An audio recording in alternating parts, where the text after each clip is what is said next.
سوال: سورت توبہ کے شروع میں بسم اللہ کیوں نہیں؟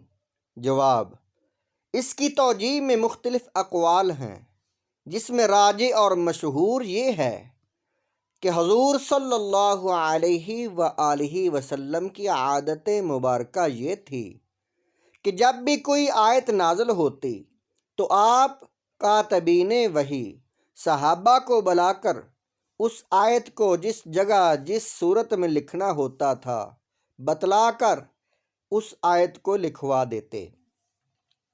لیکن یہ آیتیں جنہیں سورت توبہ کے نام سے جانا جاتا ہے، ان کے متعلق حضور علیہ الصلوۃ والسلام نے کچھ ارشاد نہیں فرمایا کہ انہیں کس صورت میں کس جگہ پر لکھنا ہے، اس لیے ایسا سمجھا جا سکتا ہے کہ یہ بھی ایک مستقل صورت ہوگی۔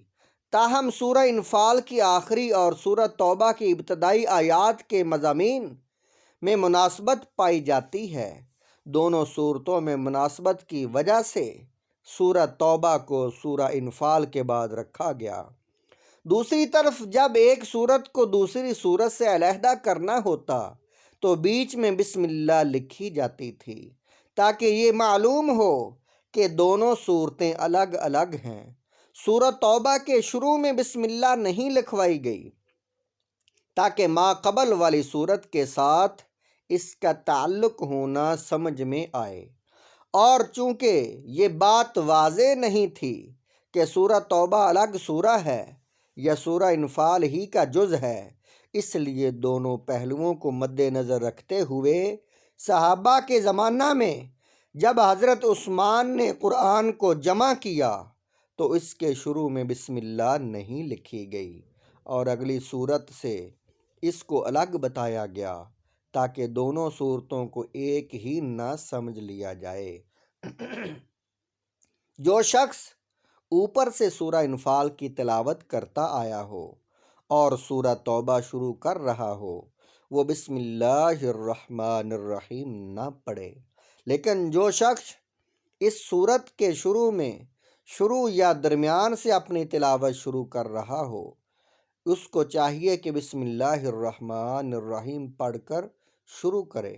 بعض ناواقف یہ سمجھتے ہیں کہ سورہ توبہ کے شروع میں کسی حال میں بسم اللہ پڑھنا جائز نہیں۔ یہ غلط ہے۔ علامہ احمد ساوی رحمۃ اللہ تعالی علیہ فرماتے ہیں، قرآن مجید کی ابتدا بسم اللہ سے اس لیے کی گئی تاکہ اللہ تعالیٰ کے بندے اس کی پیروی کرتے ہوئے ہر اچھے کام کی ابتدا بسم اللہ سے کریں۔ ساوی الفتاویٰ۔ اور حدیث پاک میں بھی ہے، اچھے اور اہم کام کی ابتدا بسم اللہ سے کرنے کی ترغیب دی گئی ہے۔ چنانچہ حضرت ابو ہریرہ رضی اللہ تعالیٰ عنہ سے روایت ہے، حضور پر نور صلی اللہ تعالی علیہ وآلہ وسلم نے ارشاد فرمایا، جس اہم کام کی ابتدا بسم اللہ الرحمن الرحیم سے نہ کی گئی تو وہ ادھورا رہ جاتا ہے۔ یہ حدیث پاک کنز الامال حدیث نمبر 2488 نمبر حدیث ہے۔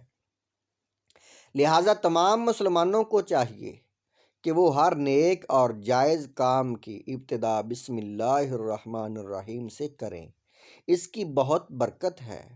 الرحمن الرحیم جو بہت مہربان رحمت والا ہے۔